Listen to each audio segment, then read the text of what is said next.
How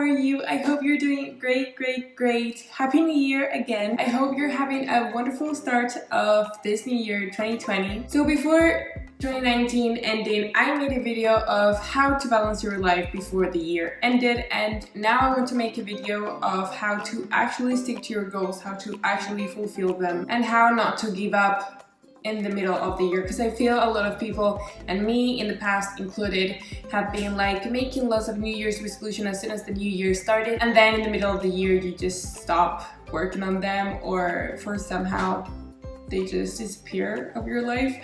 So in this video I just want to tell you some tips.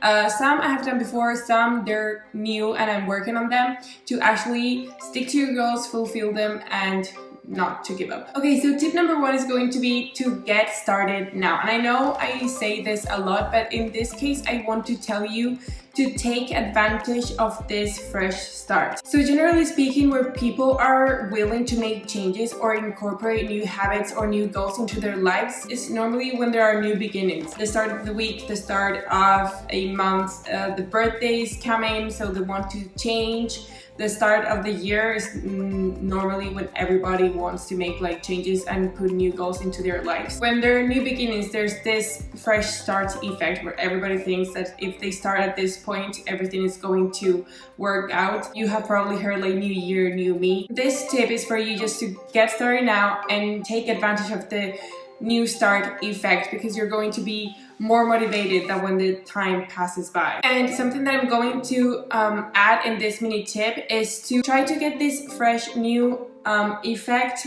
more often. So like not only January 1st, but when months come by, try to make this effect on your life so that you feel as motivated as now. This is just a way for you to have like more opportunities and avoiding this start and stop process, and it can be anything that represents a new beginning for you. Just like take advantage of this effect. Okay, my second tip is going to be priority. So maybe when you did the balance your life before the year and setting the goals, maybe you wrote a lot of goals and a lot of things that you want to work on. Working in a lot of things at the same time is not productive nor efficient. So in this tip, prioritizing means just starting by the most important one, and once you have finished that one, then you jump to the next one. But if you work with a lot of goals at the same time, you're not going to achieve none of them. So I would start like maybe 2 or 3 max, depending on how important and how big or how hard it is to achieve them. So maybe to figure out this, you can ask yourself how a certain goal is going to impact your life, and then once you have figured that out, maybe you can organize your goals based on your own priority. Just remember, the more things that you want to work on, the less that you will do, and this is because you're going to be focused on quantity rather than being focused on actually doing it. Also, apart from asking you how a certain goal is going to impact your life, you can ask yourself which goal of the ones that you have written down is the more intimidating and the scariest, because this goal pushes to grow the most. So maybe you can start there. Now this second tip leads me to the third tip, and is to make how can I call it? Make it a seasonal goal setting. So it means don't just start January 1st.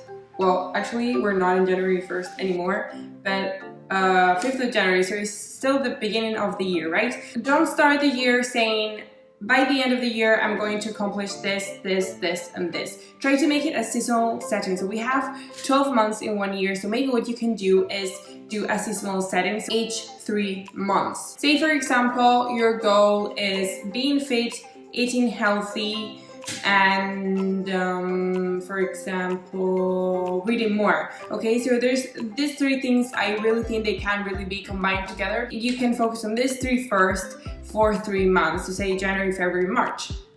So you start by saying, by the end of March, I am going to have achieved my fitness goal. I don't know which one it is, just think about yours.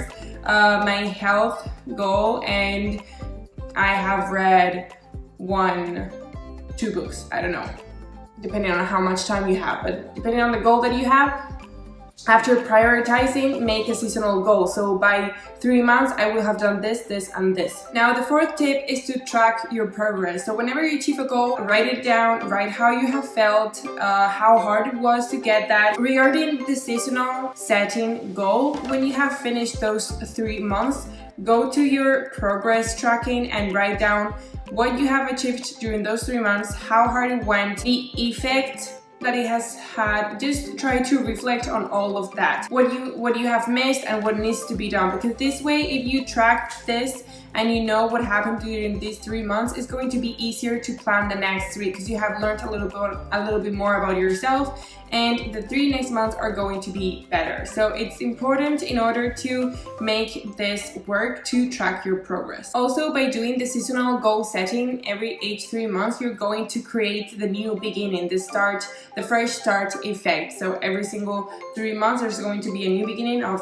something new, and it's going to get you as motivated and as energized as when the new year starts. Now, let's talk a little bit more about planning and organizing. So my 5th tip here is going to be to make a weekly planning. Depending on the place you are, some places the week starts on Sunday, some places the week starts on Monday. You can really choose yourself. So for you, which day is the start of the week? Just start by that day and organize your entire week. It is important to do this in order not to forget important things that you have to do. So what I do, for example, is every single Sunday is my reset day.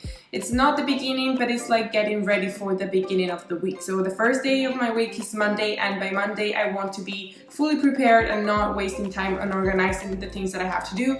So I start on Sunday. I start planning and organizing my entire week every single Sunday. So I sit down, and this takes like 10 minutes more or less. I really cannot spend much more time in organizing my week, because Sunday is, as I told you before, reset day. So it takes it's laundry time, it's meal prepping for the entire week, because I don't like wasting time after work in cooking for the next day. There's a lot of things that I want to work on. It's also self-care day for me, spending a lot of time in me and relaxing, in order to start the week like perfectly fresh and new and relaxed and with no stress and no anxiety.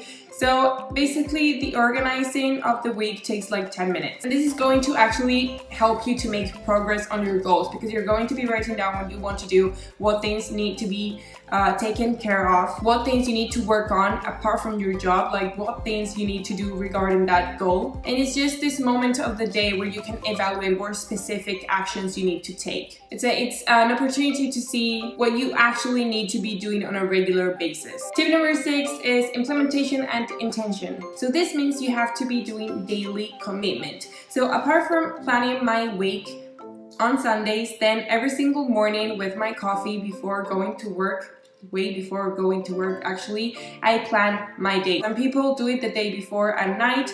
Me, really is dependent, but normally I do it in the morning, like what things I have to do today. Of course, the important things have been written before, because if not, I forget. Apart from the planning and organizing, this is not enough to accomplish your goals. So it is important that you take daily commitment to your goal. So you have to actually get moving and take action. So what you can do on your daily planning is write where and when you're going to do something. And this way you're going to increase your chance of doing something. You have to really be realistic on how you plan the actions that you want to take regarding certain goals. So maybe something that helps you when doing this is setting a time and the place. And also what you can do is try to like reward yourself with a gift. So say for example, in the morning, you love your coffee.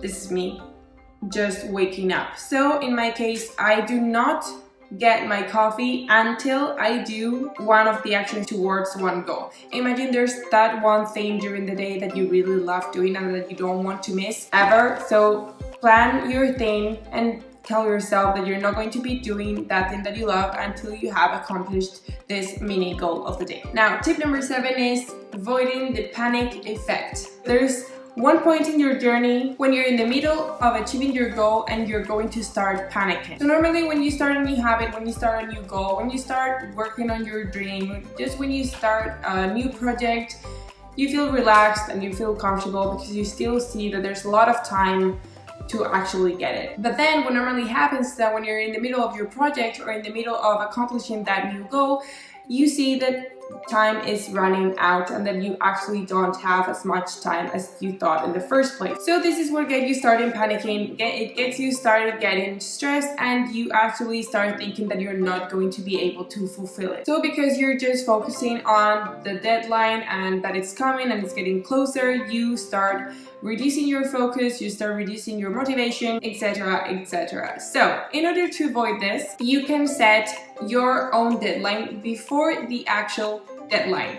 So for example, you can implement here the seasonal goal setting. Every 3 months, you're going to be working and achieve a certain goal. Normally, when you make New Year's resolutions, it's generally speaking to accomplish them before the next year comes. If you take your goals and kind of divide them in each 3 months, this is going to reduce the stress and also reduce the risk of lack of motivation happening, and it's going to keep you going, and you have your own personal deadline and you do not have to focus on the actual real one. And this is also for projects on your work or things that you have to do in your job apart from the goals and the new habits that you want in your life. And another thing that you can do, for example, is 3 months equals to 12 weeks. So maybe what you can do is separate that in half. So put a point in the middle. So 6 weeks and 6 weeks. You can put your own personal deadline and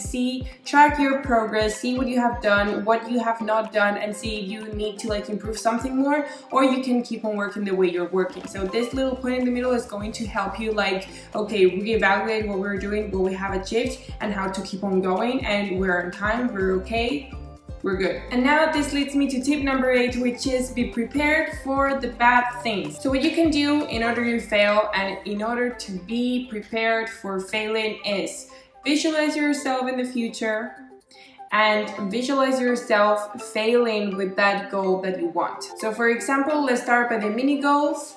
In 3 months, say you have failed, it hasn't gone well, and ask yourself, why has it failed? And answer yourself. This way you're going to be able to know more on how to work on that goal in order to prevent this failing. What we're doing here is try to avoid the failing. So it's important for you to visualize yourself in the future and see yourself failing with the goals that are important for you, and ask yourself why you have failed, what has gone wrong, why you think you could have failed, and write those things. And these things are going to help you to work on better and to actually try and avoid this. Okay, and it leads me to tip number 9, tell a friend. Normally, goals, new habits, projects, these are better taken care of and fulfilled when you do them with someone else, when you're receiving moral support from another person. So say that you want to go to the gym every day. If you have a roommate that also has that New Year resolution,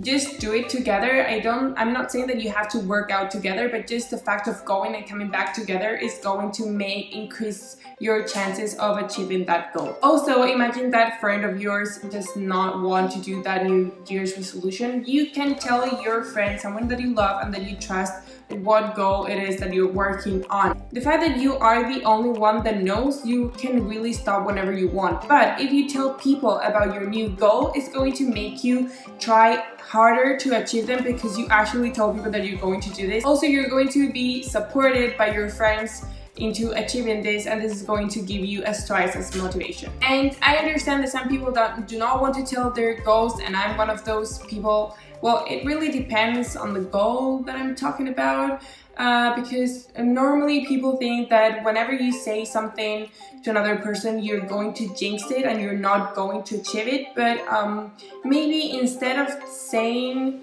that entire thing, maybe say one goal that is involved with that dream. I don't know, just say something or something that you don't think is going to jinx your goal, in order to have this support and this love from people that you care about, because you're going to be supported, you're going to feel loved, you're going to be more motivated, and you're actually going to have more motivation to do those things. And finally, tip number 10, the most important one, is to keep the promise to yourself. I mean, it's going to be great that you have friends supporting you or your family supporting you, but at the end you're doing this for yourself, not to prove yourself to other people, but because you want those new goals and those new habits in your life. So it happens constantly that we make promises to ourselves and we keep breaking them. Like, I'll go to the gym tomorrow, or tomorrow comes and then by the end of the day you're like, oh, I'm too tired, I'll start again tomorrow, and it gets like a cycle, and then sometimes it can be like days, weeks, months that you keep telling yourself that you're just going to go, but at the end you're never going. So you're breaking a promise that you made to yourself. And when this cycle happens, this is going to lead to a loss of trust in yourself, and then this loss of trust is going to lead to a loss of self-esteem, because you really don't believe in yourself. You really think that you're not going to be able to do it, so you just keep this cycle. So in order to avoid this, make sure you keep your promise. Start small and be realistic. Make sure that you start by things that you know that you can do. Do not put like, tomorrow I'm going to go to the gym for the first time and I'm going to be working out for an hour and a half, even though I have not worked out for an entire year. Wrong, you're not going to do it. Or maybe you're going to do it, but then you're going to be so tired and so exhausted the next day you're not going to go. So start small and start realistic. Start by things that you know that you can accomplish, and then go growing. So take baby steps, as I always mention in my videos. This way you won't feel like you're failing, you won't feel like you're breaking a promise to you. You will feel motivated and with the strength to keep on going. Anyway guys, this is the video for today. I really hope you liked it. I really hope these tips help you. For now, they're really helping me. If you have any other tip that could help anybody else, leave it down below in the comments. If you like the video, you know what to do. Give it a thumbs up. If you want to watch more, subscribe to my channel. And if you want to get notified with my new videos, don't forget to hit that bell button. I hope you have a wonderful, wonderful week, and I'll see you next video. Mwah.